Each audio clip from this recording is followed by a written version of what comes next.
So the next part of our program is dedicated to 4 case studies, each representing different placemaking strategies that have been implemented in a suburban, rural, urban, and micropolitan environment, and each tapping into a different driver to create exciting events and assets to draw an audience. So we are going to be having these presentations one after the other, and then at the end we're going to bring everybody up for a Q&A.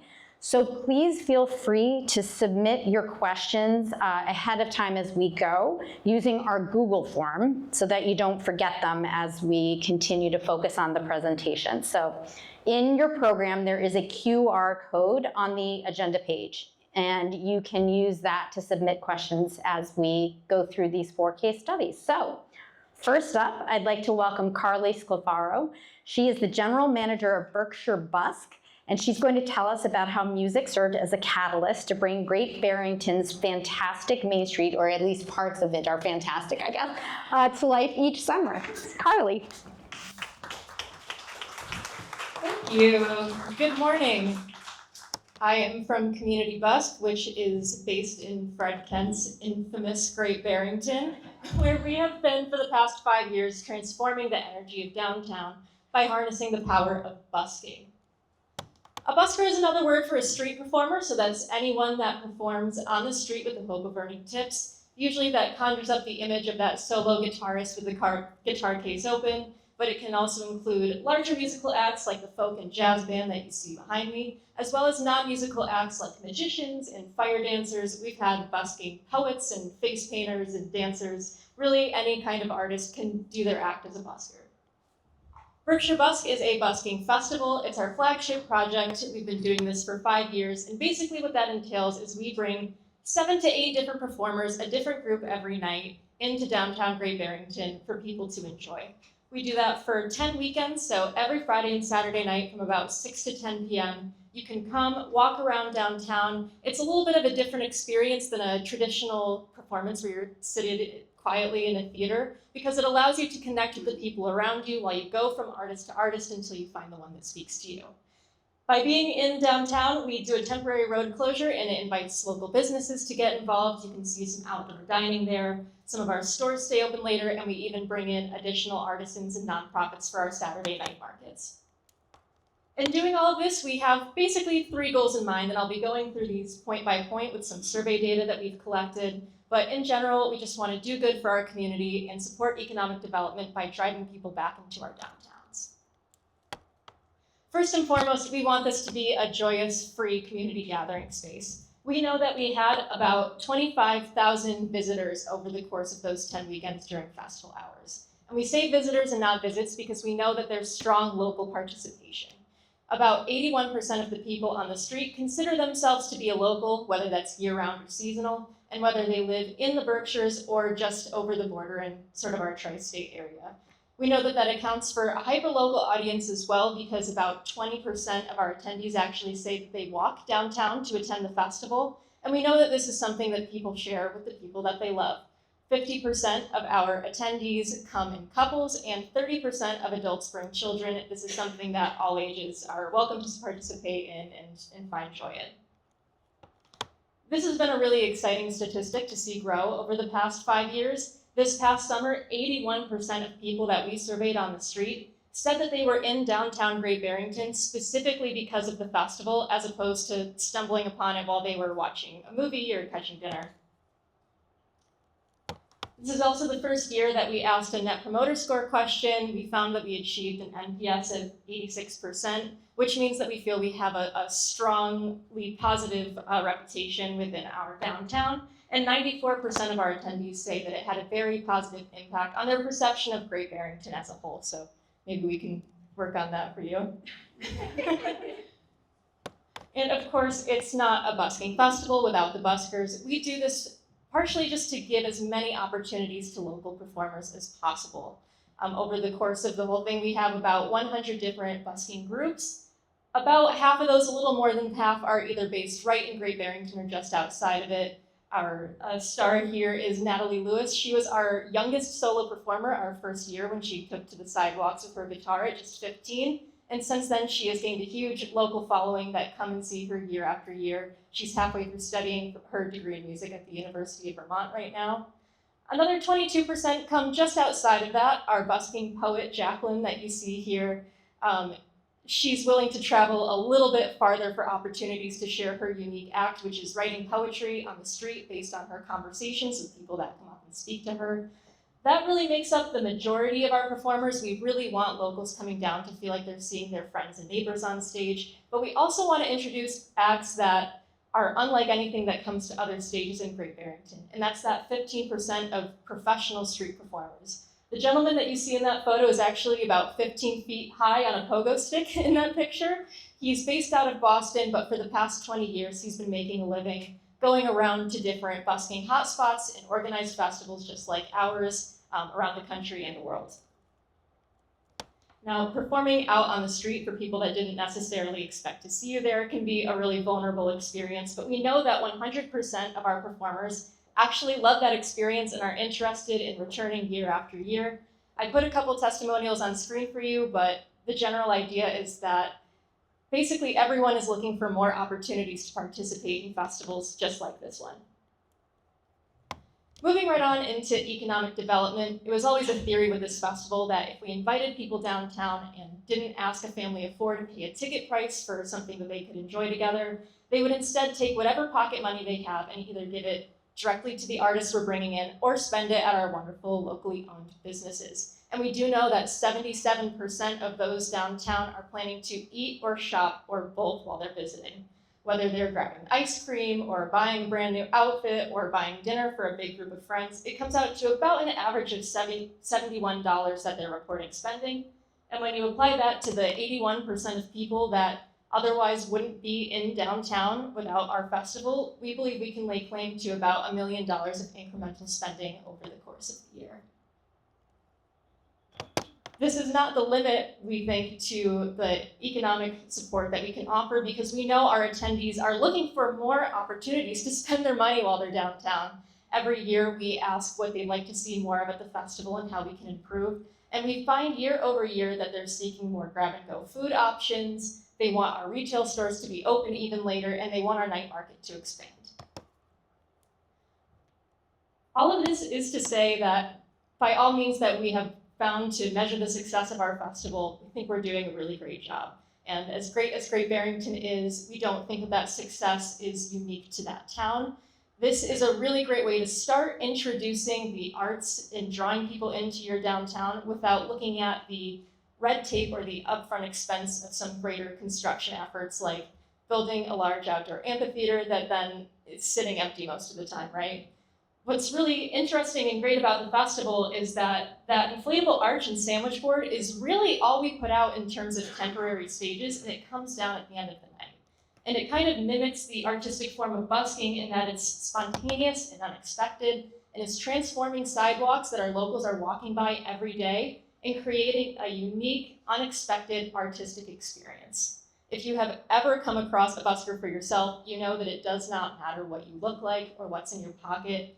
They are going to stop and beg you to watch them because they want as many eyes on them as possible. So it really creates this unifying experience for this group of strangers that then have something to talk about with each other after the show ends. And it also incentivizes them to talk to their friends that weren't in downtown to talk about what a wonderful time they had in Great Barrington. We basically found there's three key components to putting on a busking festival. You need those pedestrian and busker-friendly spaces. We achieved that through a temporary road closure. You need that great mix of local and outside talent, and you need a team of either paid staff or volunteers to support them and help the festival run smoothly. And you need to reach locals where they are to let them know that the festival is happening. But this is a really, really brief overview of what goes into this. We actually wrote the town of Lewiston, Maine, a 50-page playbook when they asked us for help drawing people into their downtown. And I'm really excited to say that just this past Saturday, they put on their very first busking festival. Everyone who came downtown loved it, and the city's already talking about ways to make it bigger and better, and potentially even do a week-over-week series in the spring. But I would love that. Was worth it, right? Thank you.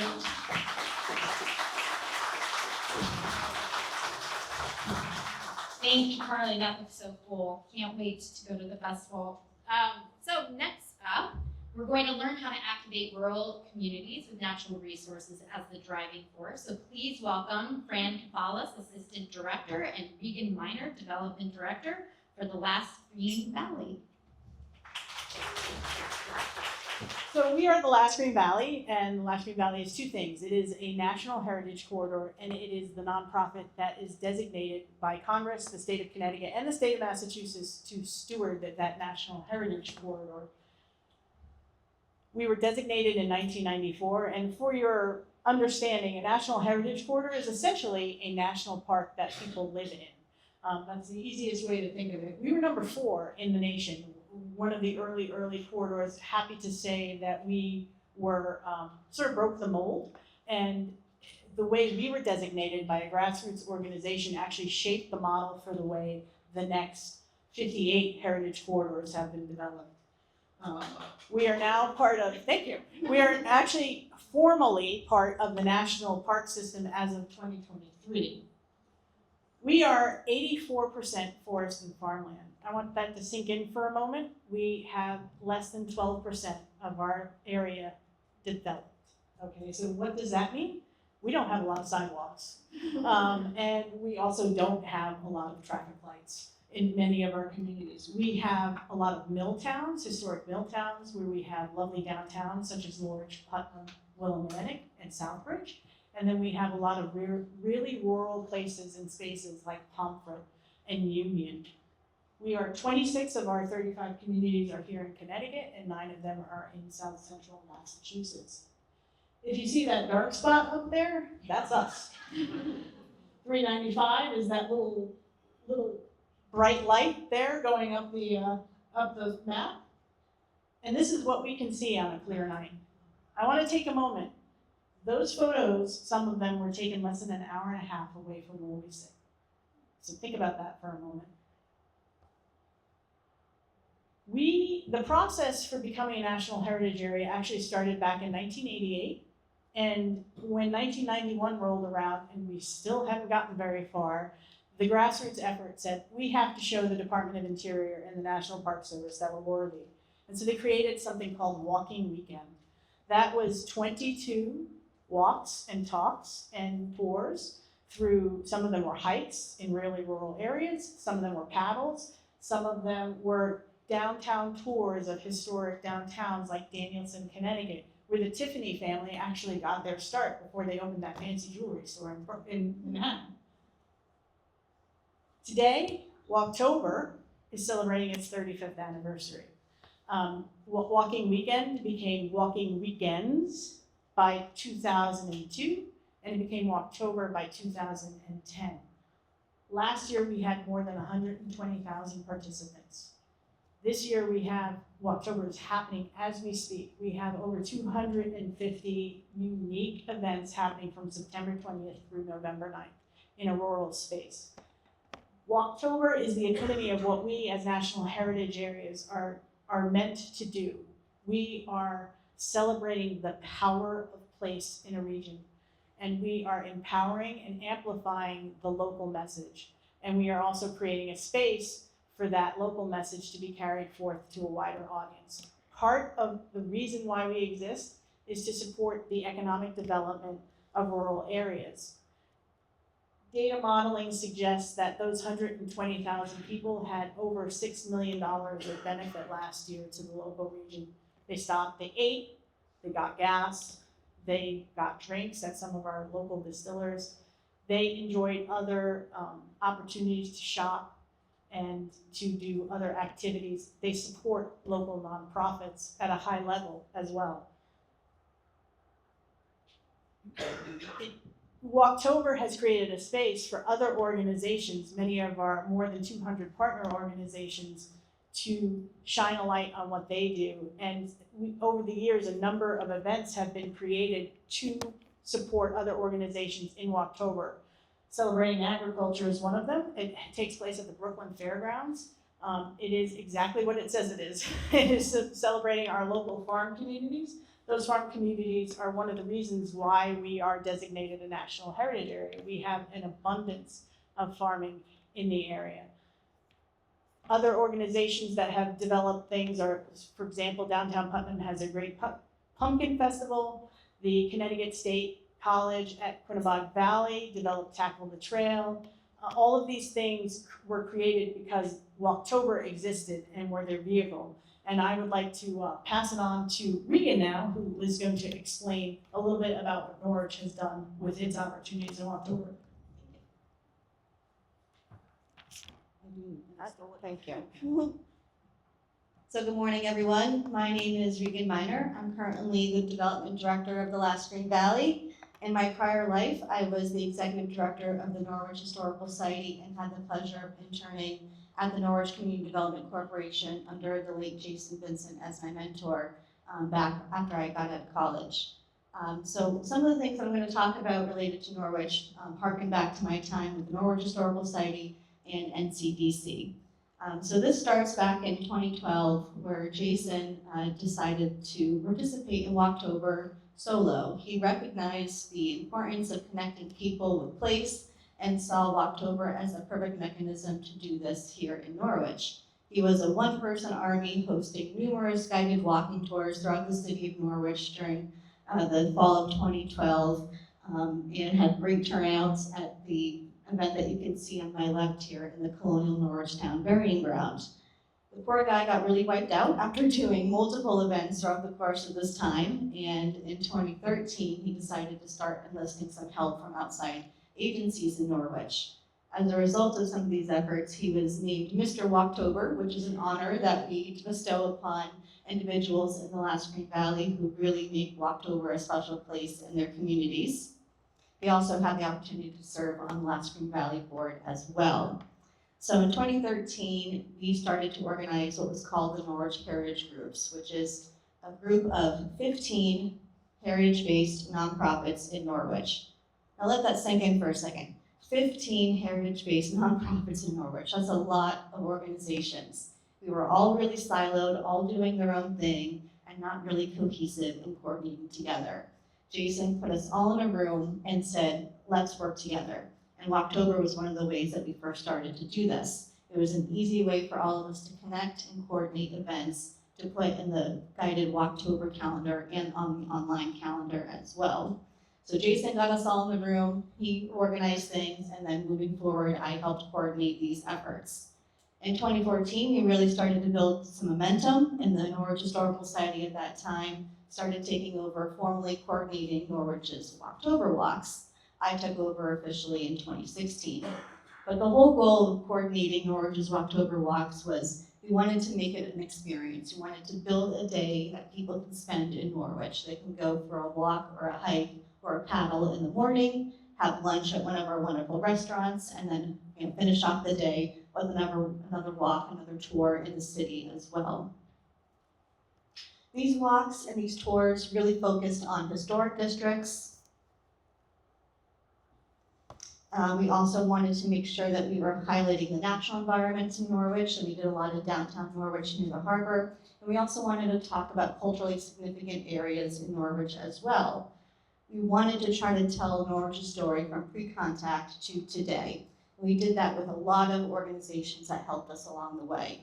Some included the Mohegan Tribe. We have a great partnership with them, and they give a guided tour every year about the culturally significant places in Norwich that are related to the Mohegan Tribe. And we one year also had Wally Lamb. How many people have heard of Wally Lamb before? Wonderful. Let's see a good show of hands. He is a renowned author who was on Oprah's book club. He was from Norwich. He taught at Norwich Free Academy. He came one Walktober season and gave a guided walking tour of the area of all of the highlights of his book that feature Norwich.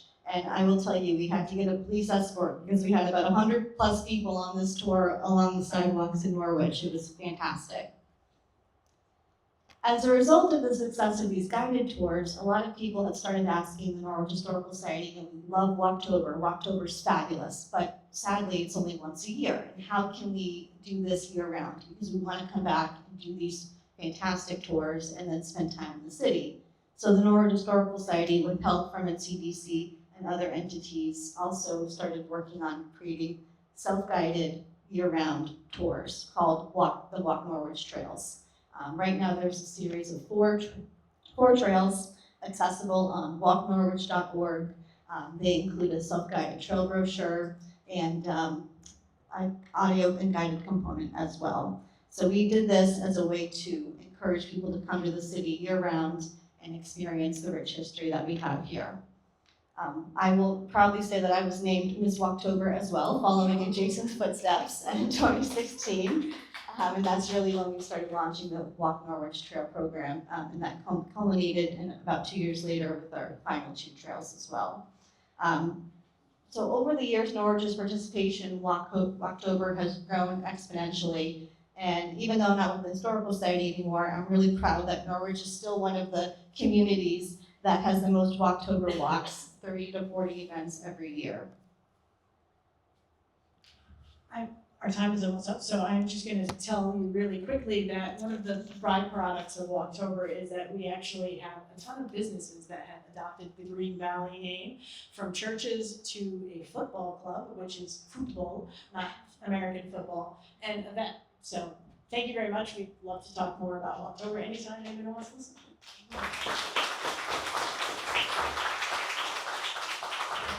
Thank you so much. And now I'd like to invite Jackie Mandyck, the Executive Director of iQuilt Partnership. She is joining us next to outline how they've embraced the different neighborhood personalities that exist within the fabric of a city through their placemaking work in Hartford. Jackie.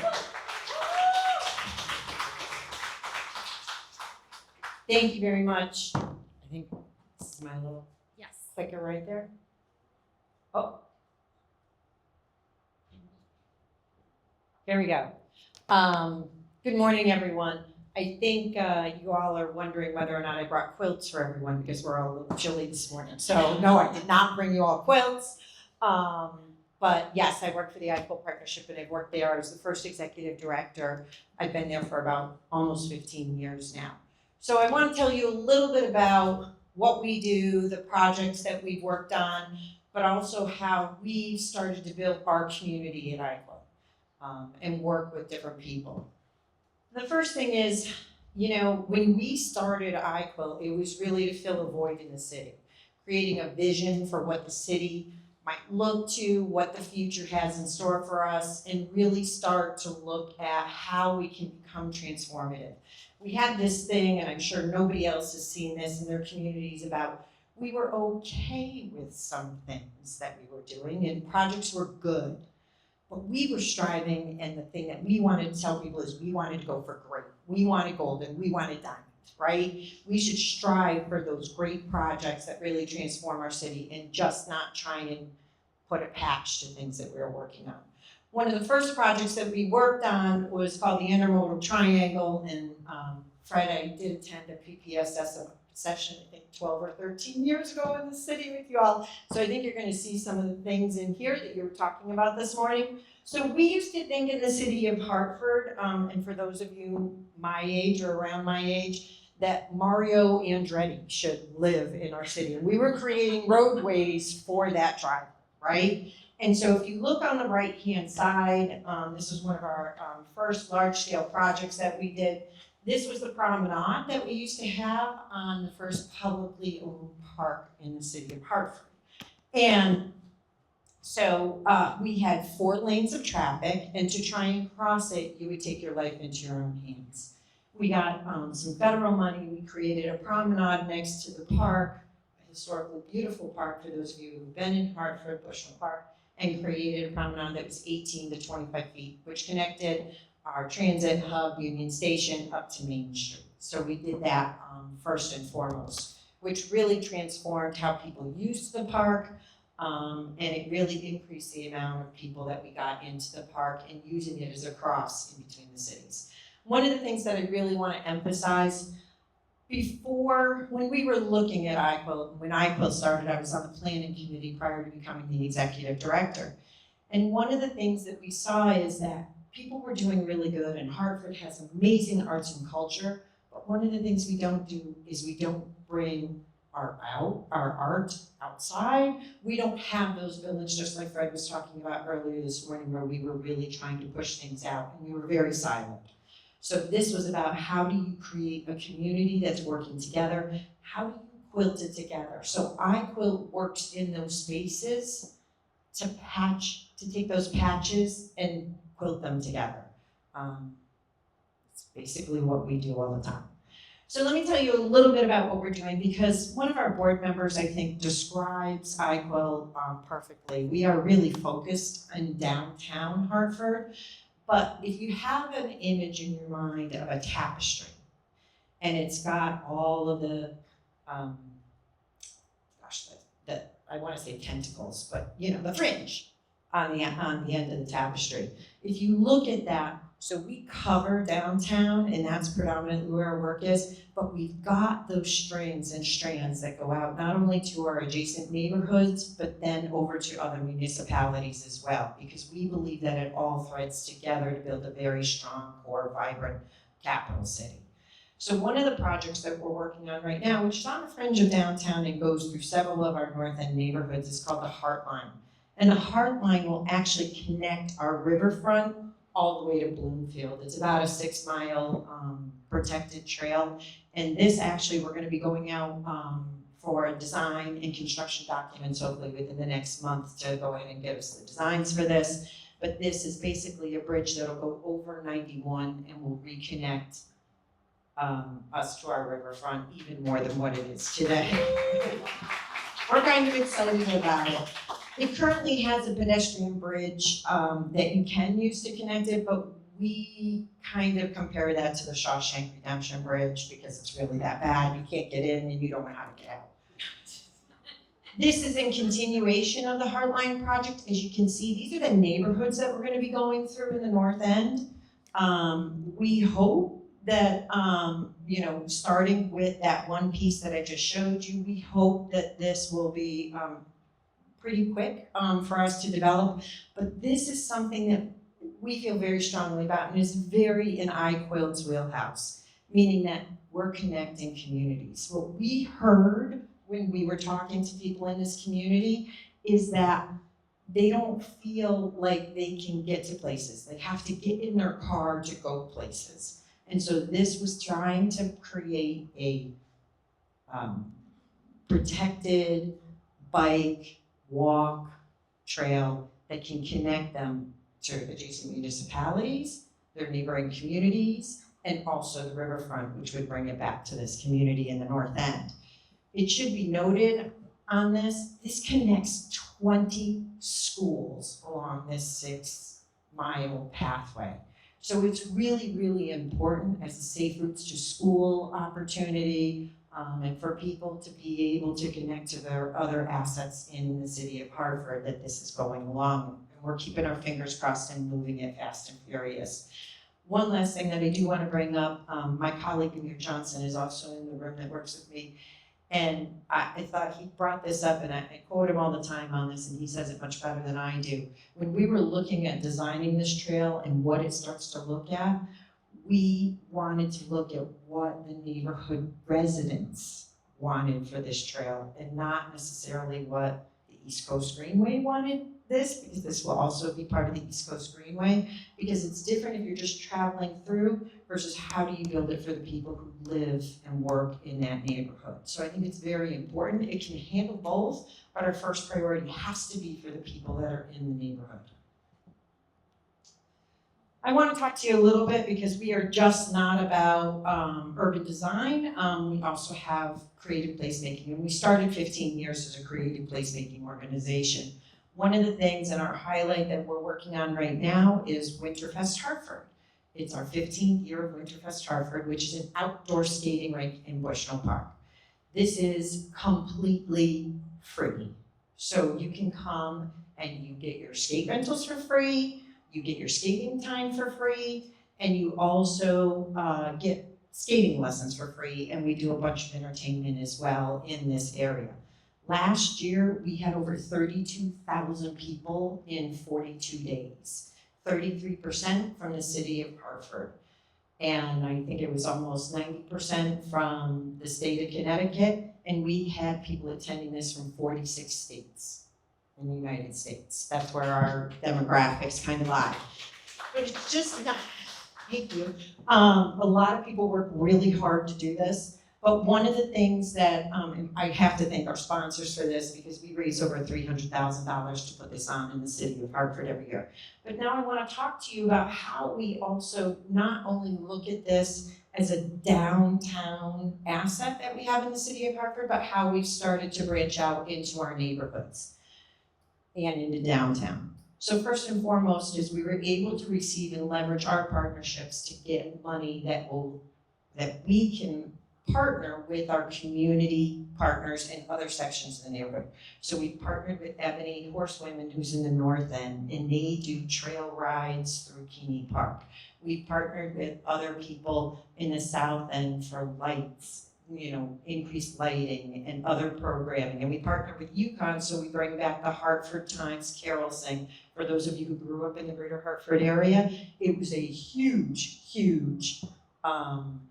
get 5,000 to 10,000 people out there to carol sing.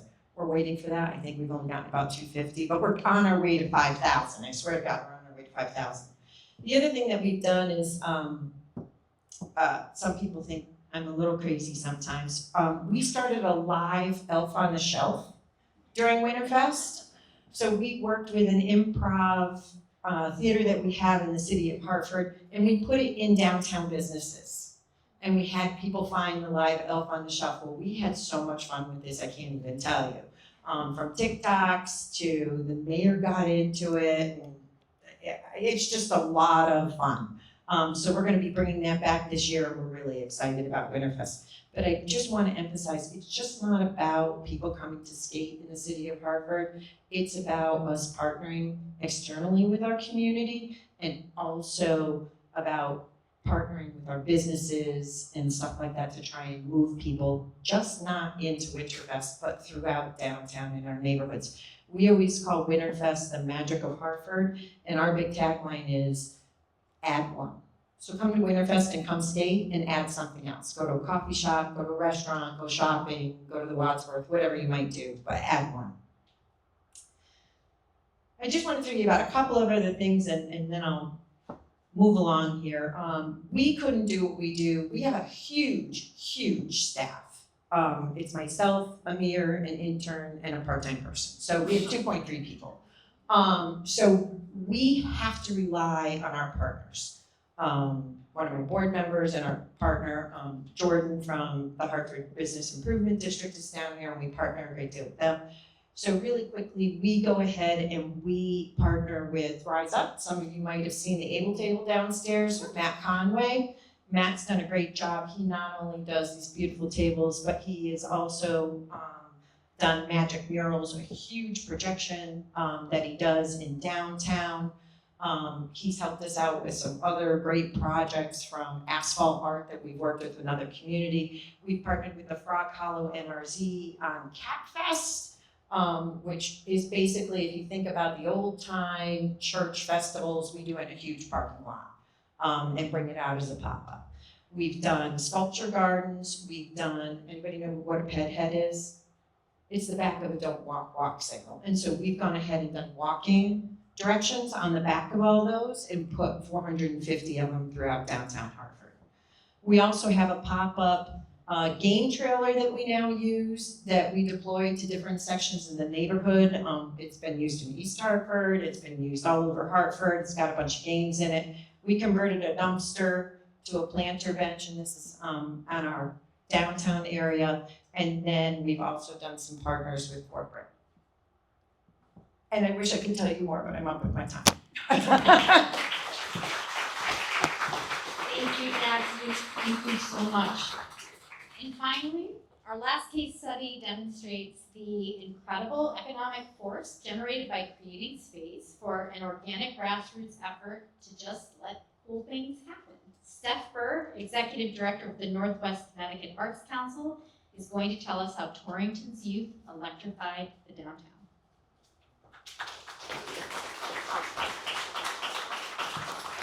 Hi, everyone. My name is Steph Burr. I'm the director of the Northwest Arts Council, and I'm going to talk about economic development through youth empowerment. So Michelle and I were having a conversation recently, And I mentioned that the economy in downtown Torrington was absolutely booming in 2019. And she said, well, how did that happen? And I had to think, like, wow, how did that happen?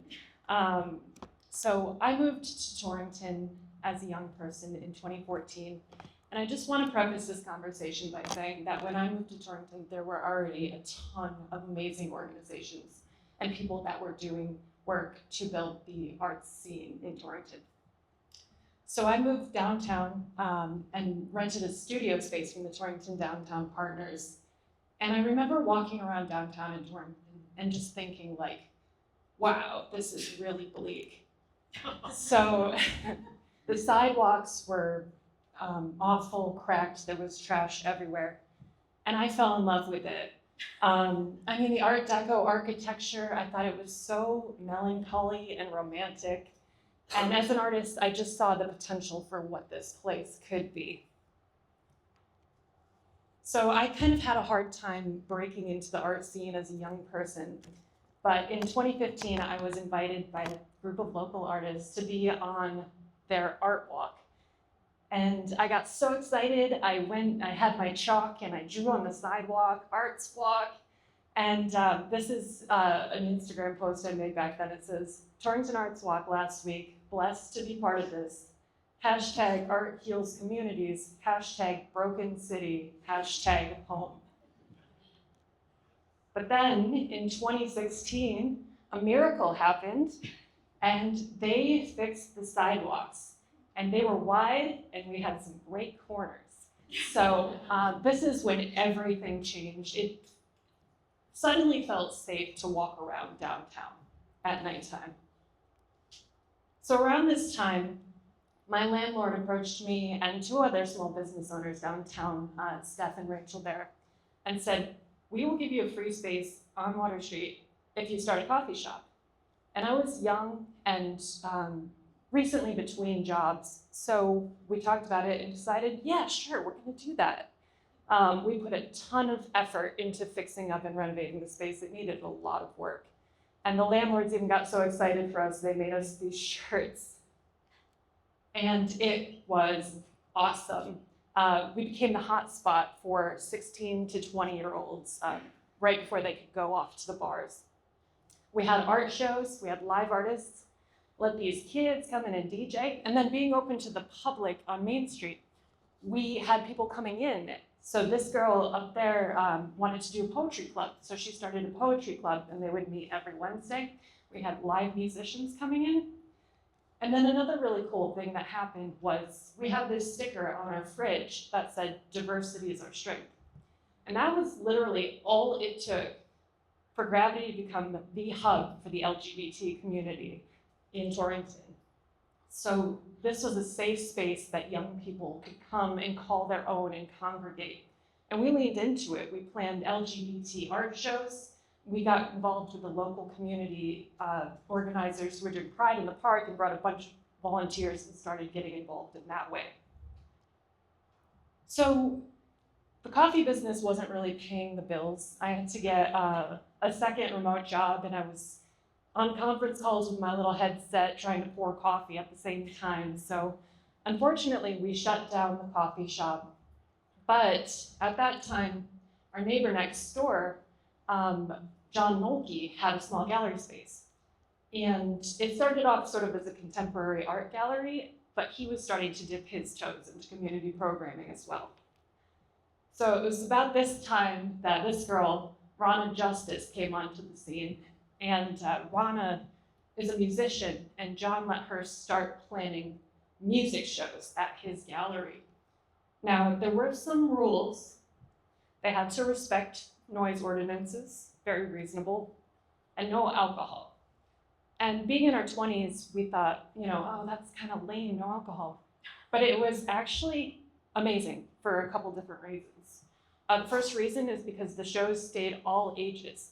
So we were able to still serve those kids in the 16 to 20-year-old demographic. They were able to come to the shows. It didn't create social pressure to drink, which made for a more relaxed, safe environment. And also it supported the local economy because people would come to the music shows and then they would travel to restaurants and bars afterwards to get a drink or get some food. So Rana went nuts, basically. She was amazing on social media. She was booking bands from all over. This is a band from Vermont that came down, New York, Ohio, and they would bring crowds with them. So all these young people were flocking into Torrington just to see their friend's band play at this tiny gallery space. It was great for the economy. Ooh. So around this time, I became friends with Rana, and we decided to start an arts collective. And our goal was to be super inclusive, because we wanted to eliminate that barrier for entry that young people felt becoming part of the arts community. So our goal was to collect as many people as possible into this group. But we started to get frustrated because we were still hearing from everyone, oh my gosh, there's nothing to do in downtown Torrington. You know, you've all heard it. And we're like, there's so much going on. How does no one know this? So we did what any logical young people would do. And we started a YouTube channel. So we would go to everything, film it, and then talk about what had happened, and then let people know what was coming up the next week in downtown Torrington. And at this point, there was stuff happening every night of the week. We would do interviews with the bands, and this is about the time the food trucks started showing up on the weekends in Torrington. So we had really made it, we had really reached critical mass at this point. We also welcomed 3 millennial-owned businesses to downtown Torrington in this time. We had a restaurant, a bar, and a cafe, and they all started doing programming too. So it was like so much to do. So this brings us to the end of 2019. So I think most people can guess where the story goes after this, right? COVID came down and shut it all down. So what happened between 2020 and 2025 is an entire presentation on its own. But the short version is we taught everything that we had learned to the next generation. We taught them how to book music, use the equipment, run the shows. And I'm happy to report that Torrington still has a thriving arts music scene downtown, because these kids took the baton and have carried it and built off of what we built. So just some takeaways from what we learned from this process. Just giving young people space. Number one, you will be amazed what they can do with it. It's good to set reasonable guardrails for them. They're still young, they don't know everything. And setting these rules will help them, and they will respect them and follow them. Build trust with them, and then reward them by giving them more and more freedom to do what they want. Sober venues are cool.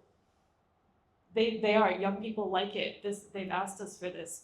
And the result is huge benefits for community and economic development. So thank